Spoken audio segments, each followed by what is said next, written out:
Hey guys, so today I want to recommend the YETI Rambler. This is my go-to cup for every single drink that I drink on a daily basis. This is where I drink my iced coffee in. I have another one where I like to put my ice cold water.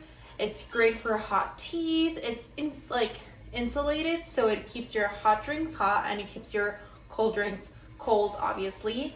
And I just love how it's super hard and it's durable, you know? I just love how it's super durable. I've literally had it for 2 years, this exact same cup, and it's going on strong. I don't need to get a new one. I literally love YETI quality.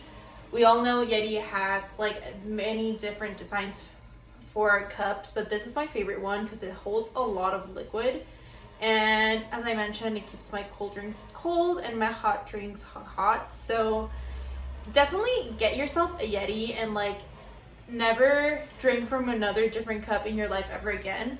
I also take it with me traveling. It's literally the best thing ever. So yeah, join the YETI family like I did and never regret yourself from getting a not quality cup. Just get a YETI. Literally just do it. You won't regret it.